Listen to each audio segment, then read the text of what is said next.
Mukama yebazibwe basebo ne banyawo mwasuze mu channel kanzikirize nti muli bulungi. Amachaga lero nze John the Preacher mpulira okusoma naawe ekigambo kya Katonda mu Bakolinse ekisooka essula ye 10 olunyolo lwa 31 na 32.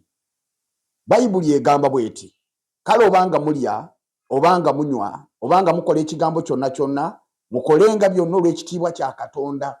Byonna bye tulikola tubikolenga olw'ekitiibwa kya Katonda. Temuleetanga ekyesittaza eri Abayudaaya newankubadde eri Abayonaani newankubadde eri ekkanisa ya Katonda. Mukama yeebazibwe. Bassebo ne bannyabo abampuliriza n'abandaba, tuli mu kiseera kya byabufuzi nga ebyobufuzi bikutte akati wano na wali mu Uganda yonna nga tulonda abakulembeze nga tweteekateeka okulonda abakulembeze baffe ku mitendera egy'enjawulo. Naye mpulira ng'omwana wa Katonda, mpulira nga ambasada wa Kristo okwogera eri omutima gwo. Mwana wa Katonda ndaba naawe ampuliriza. Ebyobufuzi bya kiseera kitono naye obulokozi bwo bwa bbanga ddene. N'olwekyo nga tukola ebyobufuzi nga tunoonya akalulu nga tukuyega wano na wali, Bayibuli egambye nti buli kye tukola tukikole olw'ekitiibwa kya Katonda. Njagala kukujjukiza nti oyina ekintu ekinene munda mu ggwe ky'okuuma bakiyita ekitiibwa kya Katonda. Byonna by'oyogera bikole, byogere, byonna by'okola bikole nga okirowoozezzaako nti Katonda aweebwa ekitiibwa mu bigambo byange bino bye njogera. Nga njogera bino bye njogera Katonda aweebwa ekitiibwa. Nga nkola bino bye nkola Katonda aweebwa ekitiibwa. Kisobokera ddala nnyo nnyini ddala okukola ebintu byonna nga tubikola ng'abalokole.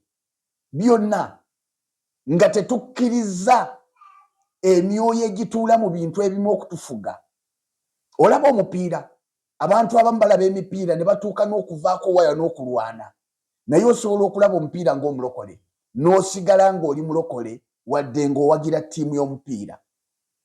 N'ebyobufuzi bwe bityo, osobola okuwagira omuntu yenna gw'oyagala okuwagira naye n'osigala ng'oli mulokole, ng'enneeyisaayo ya kirokole, ng'enjogerayo ya kirokole, nga toweebuuse. Naye abantu abamu bassebo ne bannyabo tuzze ne twambalwa ebbugumu ly'ebyobufuzi ne tumaliriza nga tuweebuuse.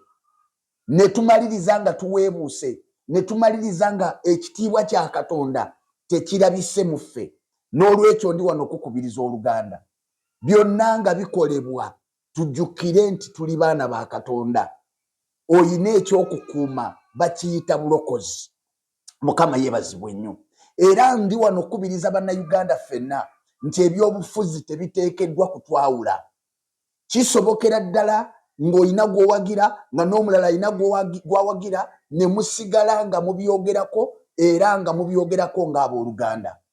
Bwe kiba ng'olinayo mukwano gw'atali mulokole naye ng'osobola okutambula naye, oli musiraamu ondaba, olinayo mukwano gwo si musiraamu, n'embizi okimanya agirya naye musigala mukolagana, lwaki ebyobufuzi byandibaawudde?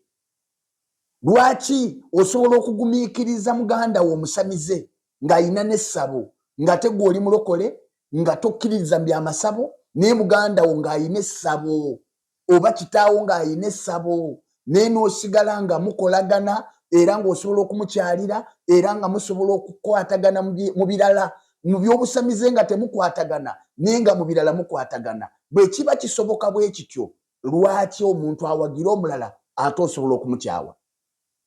Okukyawa si kwa bwa Katonda, okukyawa kwa Setaani.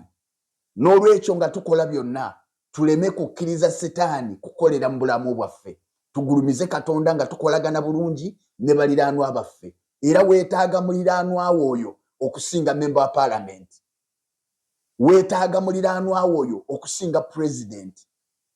Kubanga president ayinza obutamanya bwe wasuze naye muliraanwa wo asobola okuyambira omwana nga toliiwo. N'olwekyo tukole ebyobufuzi mu ngeri eweesa Katonda ekitiibwa. Eryo ly'eddoboozi ku makya ga leero eri emitima gyaffe. Mbaagaliza olunaku olulungi nga buli omu owagira gw'oyagala mu ngeri entuufu.